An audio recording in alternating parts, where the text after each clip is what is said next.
When crisis hits, people stockpile. We all learned this the hard way in 2020 when supermarket shelves emptied faster than they could be restocked. Toilet paper, canned goods, hand sanitizer, flour.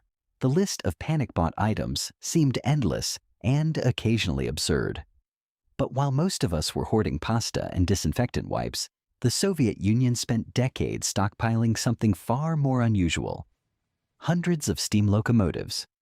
Not as museum pieces or nostalgic relics, but as functional military hardware kept in working condition long after the rest of the world had moved on. It sounds insane until you understand why. The Cold War turned normal planning into paranoid calculation. By the late 1940s, the Iron Curtain had divided Europe, and both superpowers were gaming out scenarios for the unthinkable: total nuclear war.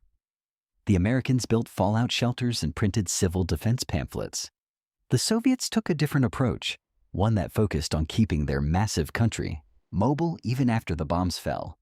Throughout the 1950s and into the 1960s, the USSR was rapidly modernizing its railways, electrifying thousands of miles of track and replacing coal-burning relics with sleek diesel and electric locomotives that could haul freight faster and more efficiently than ever before.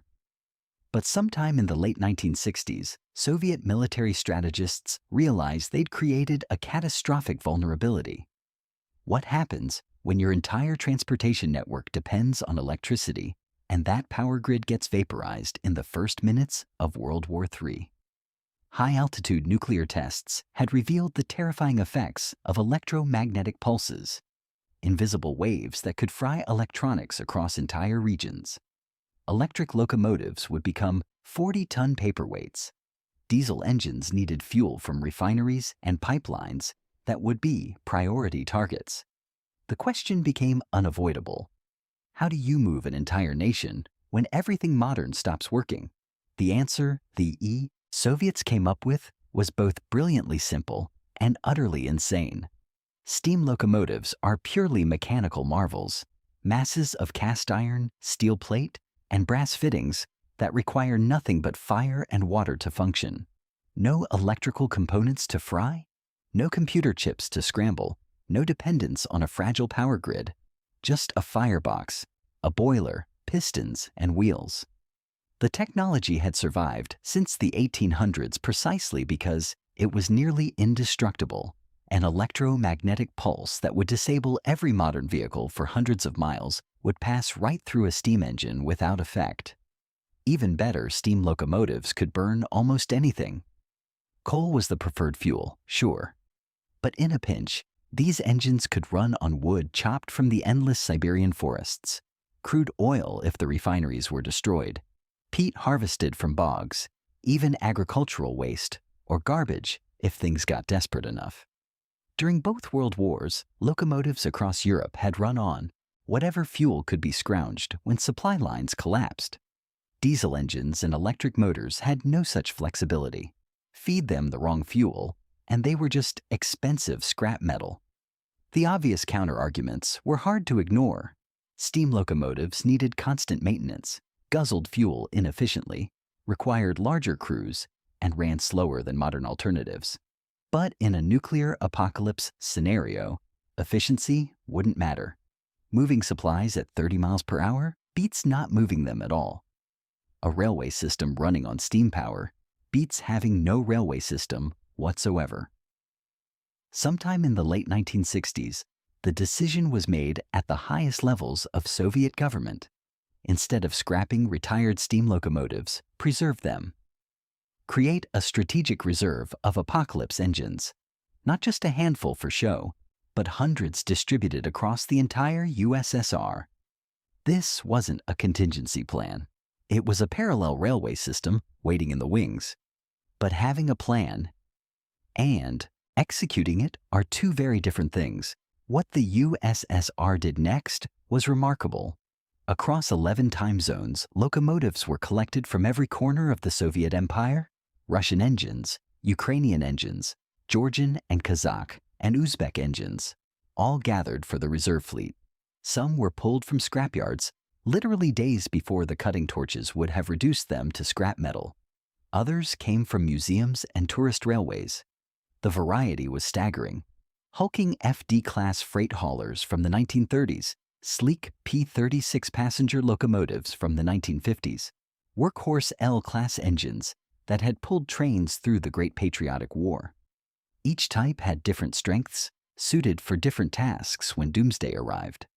Finding places to store hundreds of locomotives required creativity. Old engine sheds and roundhouses were repurposed. Military bases with rail sidings became storage depots. Abandoned stations in remote areas housed rows of silent engines.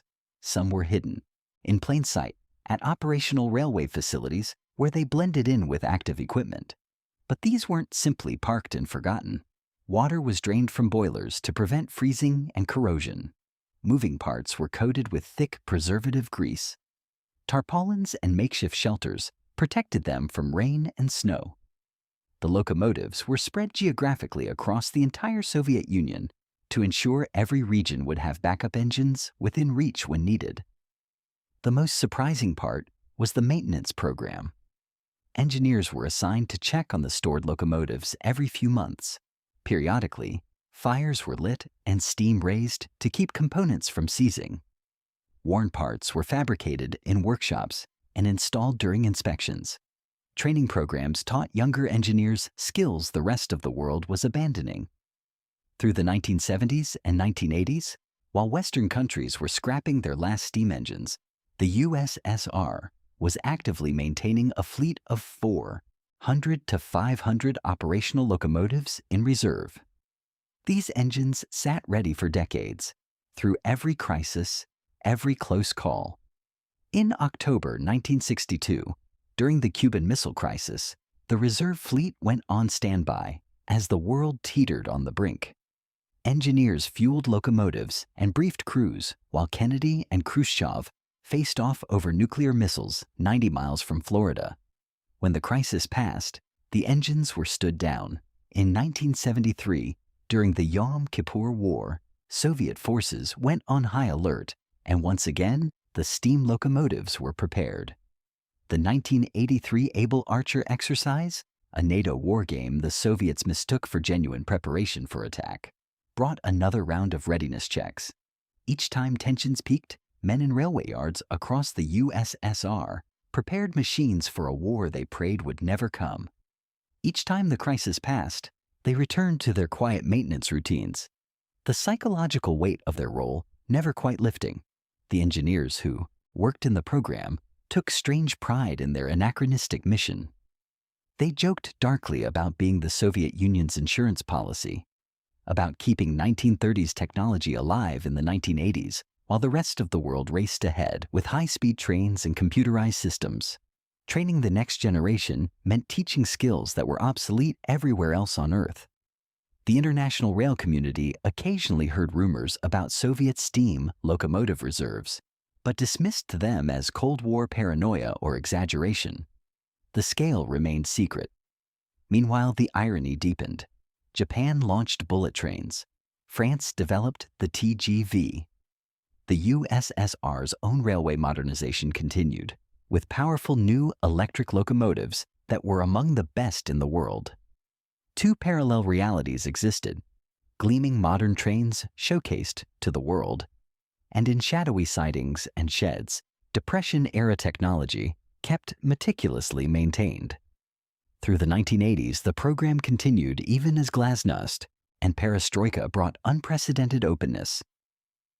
The Berlin Wall fell in 1989. Still, the locomotives waited.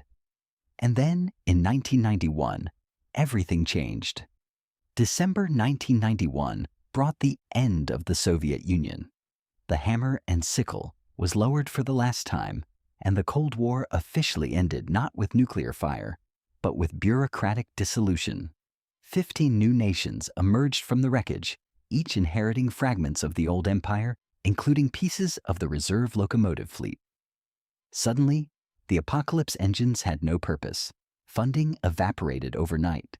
Maintenance crews were laid off or simply stopped showing up as paychecks ceased. The long vigil ended not with a bang, but with a whimper of collapsing governments and empty treasuries. The early to mid-1990s brought economic chaos to the former Soviet states, and scrap metal became valuable currency. Some locomotives were cut up immediately, their steel sold by the ton to anyone with cash. Rare engines from the 1930s, irreplaceable, examples of early Soviet engineering, were destroyed for their scrap value, losses that horrified the few rail historians who learned about them. Metal thieves descended on the storage sites, stealing copper piping, brass fittings, bells, anything portable and valuable. Side rods disappeared. Number plates were pried off as souvenirs. Some locomotives were vandalized by locals who saw them as symbols of a failed system. Others were slowly cannibalized, their parts harvested to keep museum engines running elsewhere. Experts estimate 30 to 40% of the reserve fleet was lost in the first 5 years after Soviet collapse. Rail museums scrambled to save what they could. Institutions in Russia, Ukraine, Belarus, and Kazakhstan carefully selected the oldest and rarest examples for preservation. Even China acquired some locomotives for its railway museums. Finnish museums reclaimed engines that had originally been built in Finland before ending up in Soviet hands. Perhaps 15 to 20% of the fleet was rescued and restored, transformed from secret military reserve to public heritage. The remaining locomotives, nearly half the original fleet, were simply abandoned where they sat, left to rust. Today, the remnants of this secret fleet tell a story few people know. Scattered across the former Soviet Union, locomotive graveyards hold the rusting remains of engines that were meant to save civilization. Some of these sites are accessible to visitors willing to make the journey. The yard near Shumkova railway station in Perm Krai contains one of the largest collections, with dozens of locomotives in various states of decay, lined up on overgrown sidings. Podmoskovnaya Depot outside Moscow holds another significant gathering. Walk through these places, and you'll see rows of giants slowly surrendering to time, some nearly complete with all their components intact, others reduced to skeletal frames stripped of everything valuable. There's a haunting beauty in their decay. The way rust patterns spread across boiler plates and vegetation grows up through wheel spokes. Photographers and rail enthusiasts make pilgrimages to document them before they disappear entirely. Urban explorers post videos and photos online, revealing these forgotten monuments to a paranoid age. Each locomotive still bears identification numbers and builder's plates if thieves haven't stolen them. Through archived records, you can trace individual histories and discover that some of these reserve engines were heroes of the Great Patriotic War before being selected for the Apocalypse fleet. The layers of history in each rusting hulk run deep. Their condition varies wildly depending on storage and climate.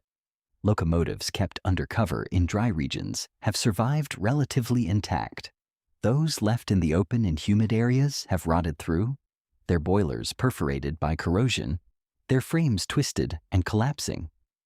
A handful are still theoretically capable of movement if someone invested the massive resources needed.